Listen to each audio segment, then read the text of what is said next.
Good morning, students. I am going to start the experiment based on action of heat on certain substance. So here I have taken three substances: copper carbonate, lead nitrate, and blue vitriol. Its chemical name is copper sulfate pentahydrate. We are going to see what happens when these substances are heated, and if possible we will also try to find out what will be the gases so formed and also the color of the gases.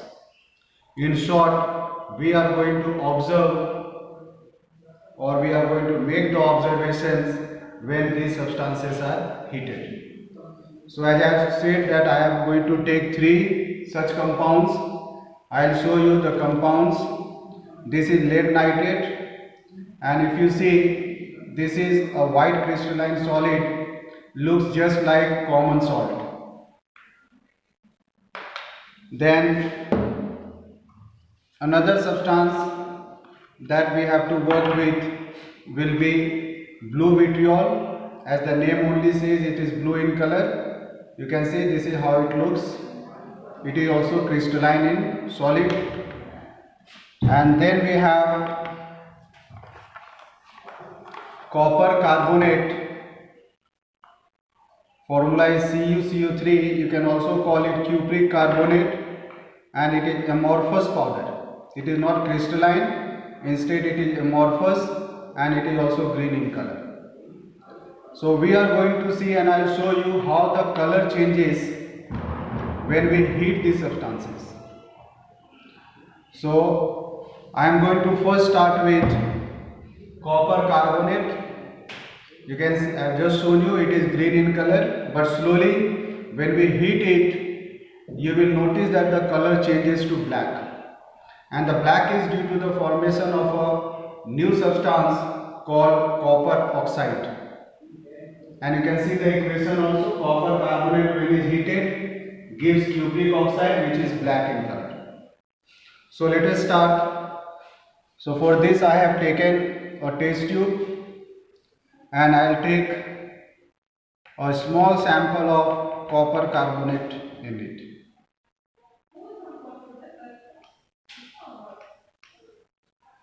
So I have taken small quantity of copper carbonate in it, as you can see. Next will be to heat this. So for this I am going to light the spirit lamp, and then slowly we are going to heat it. But while heating, you have to make sure that the tube should be tilted. So this is the spirit lamp I have used. Now with the help of the test tube holder, I am going to hold this test tube with copper carbonate in it and then fix it tightly. So slowly you will notice there will be change in the color.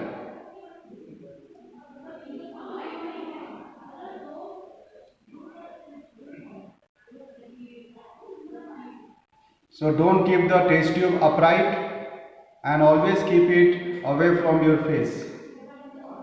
So it has started turning to black color, as you can observe it, the black color, and the black color is due to the formation of copper oxide, and at the same time a gas, carbon dioxide gas, will be released. You can see the equation also where carbon dioxide gas is there. So carbon dioxide, as you know, is a colorless gas, so it will be released, and now if you see, you will find that the color has already been changed, and it has been changed into black in color. So this is the first experiment we have regarding action of heat on copper carbonate. So this mainly is due to the release of carbon dioxide gas, and I will show you the color has totally been changed to black. So let us now come to the next, which will be lead nitrate. So our next compound is lead nitrate.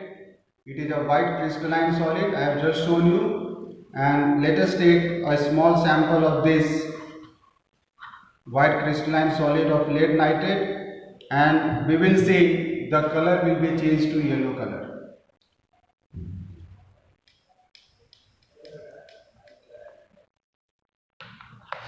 And there is one more property of this lead nitrate, that when it is heated, that yellow color so formed will fuse with the glass.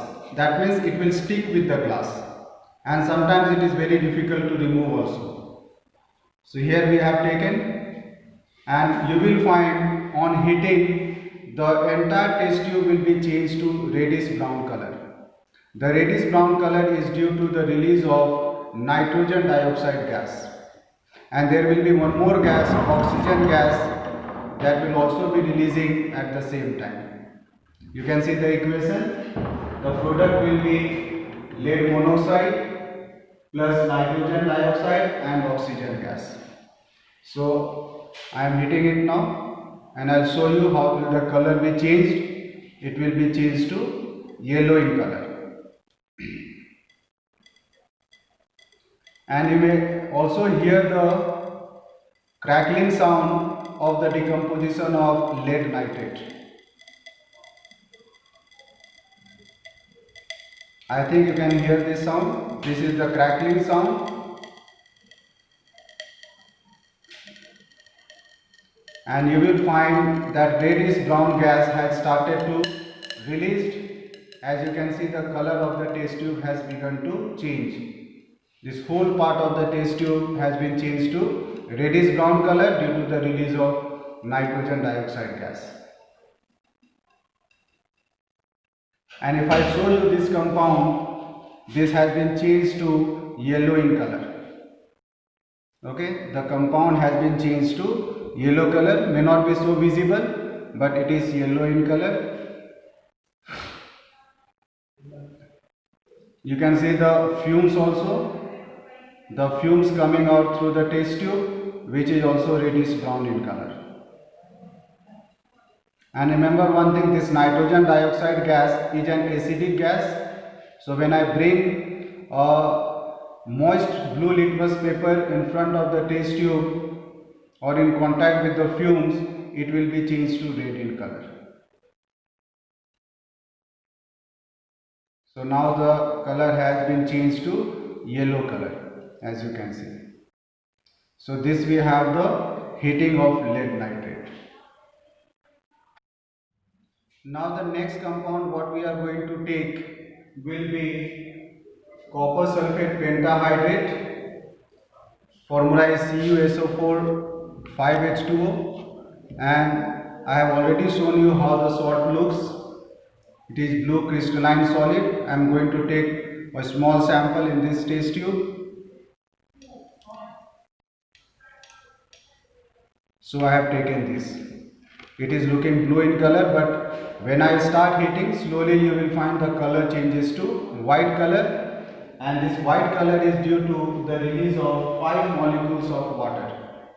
So only anhydrous copper sulfate will be left, which looks white in color.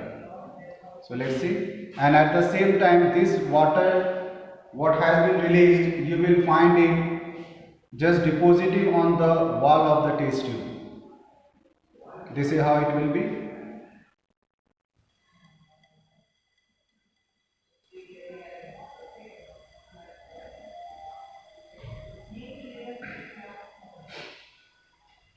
Now if you see carefully, you will find water droplets started to form on the wall of the test tube, which shows that the release of water molecules have taken place.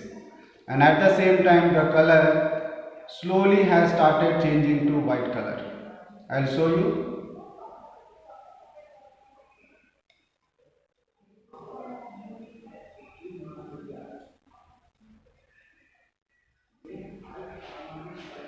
So you can see the color has been changed to white color, and these are the water vapor that is coming out.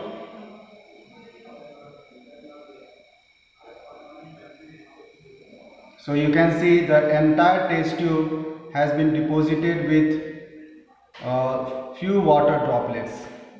That these droplets, as I said, is due to the release of 5 molecules of water that was associated with the blue vitriol.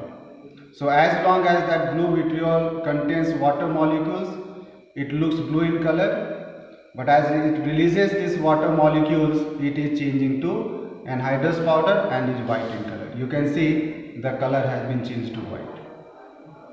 Now if this water falls back to the salt, it slowly once again change that white color to blue in color. So this we have the 3 substances and their observations when these substances are heated. Thank you.